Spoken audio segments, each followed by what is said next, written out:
Chaque jour, Charles et Carole vous présentent la leçon de l'école du sabbat.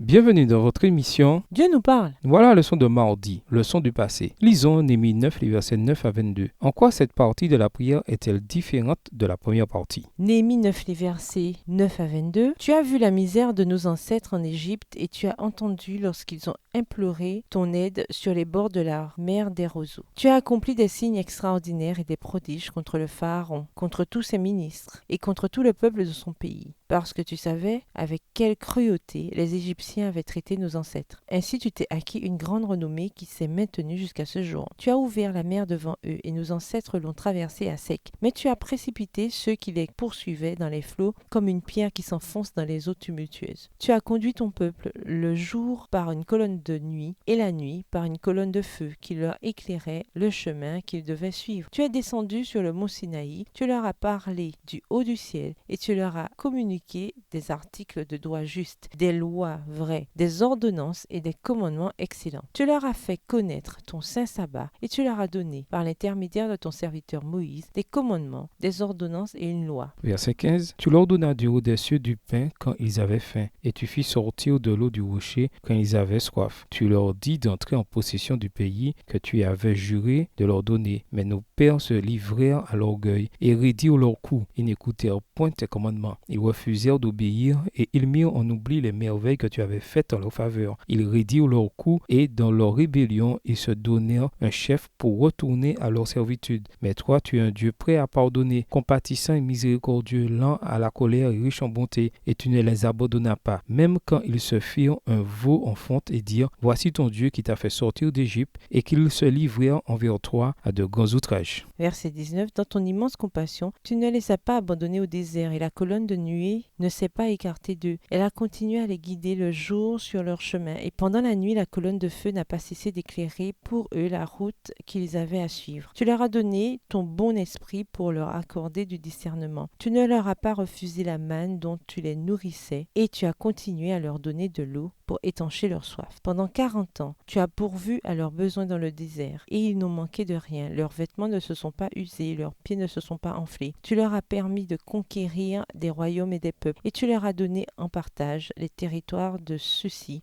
jusqu'à leurs frontières. Ils ont pris possession du pays de Sion, roi de Heshbon, et de celui d'Og, roi de Basan. La prière passe de la louange à Dieu pour sa fidélité au rappel de l'infidélité des Israélites en Égypte et au désert. Elle brosse le tableau de toutes les choses que Dieu a données aux Israélites. Mais malheureusement, la réponse des pères à ces dons n'a été qu'orgueil, entêtement et mépris pour les actes bienveillants de Dieu envers eux. Dans la confession et la repentance, reconnaître ses échecs en tant qu'humain et son manque de piété véritable constitue une étape importante. Et bien que ces textes parlent de personnes bien loin de nous, personne ne peut nier que chacun d'entre nous a un problème avec ces mêmes questions. Bien entendu, c'est là que l'Évangile entre en scène, pour nous comme pour eux. La confession de nos péchés ne nous sauve pas. Seul le sacrifice de Christ en notre faveur le permet. La confession avec la repentance est centrale si nous voulons admettre que nous avons besoin d'être justifiés par Christ seul. Quand par la repentance et la foi nous acceptons Christ comme notre Sauveur, le Seigneur pardonne nos péchés et remet la peine prescrite pour la transgression de la loi. Le pécheur se tient alors devant Dieu comme quelqu'un de juste. Il obtient la faveur du ciel et à travers l'Esprit, il peut communier avec le Père et le Fils. Extrait du livre Message choisi, volume 3, page 191, livre écrit par Ellen G. White. En même temps, du fait que sa bonté nous pousse à confesser nos péchés et à nous en repentir, nous devons être déterminés par la puissance de Dieu à les abandonner. Ce qu'il faut retenir, c'est qu'Israël avait fait preuve d'entêtement, tandis que Dieu avait fait preuve d'amour. Cette rétrospective de ce que Dieu avait fait pour la nation israélite rappela au peuple que puisque Dieu avait tant fait pour eux par le passé, il continuerait à prendre soin d'eux dans le présent ainsi que dans l'avenir. C'est pourquoi il était si important pour le peuple de ne jamais oublier la manière dont Dieu était intervenu dans leur histoire. Quand ils oubliaient, c'est là que les ennuis commençaient. Repensez à des moments où vous avez été certain que Dieu agissait dans votre vie. Comment en tirer du réconfort la prochaine fois que vous aurez des difficultés? Comment apprendre à faire davantage confiance en la bonté de Dieu dans les moments où vous vous sentez complètement découragé, déçu et inquiet pour l'avenir? Au revoir. Et à demain si Dieu veut.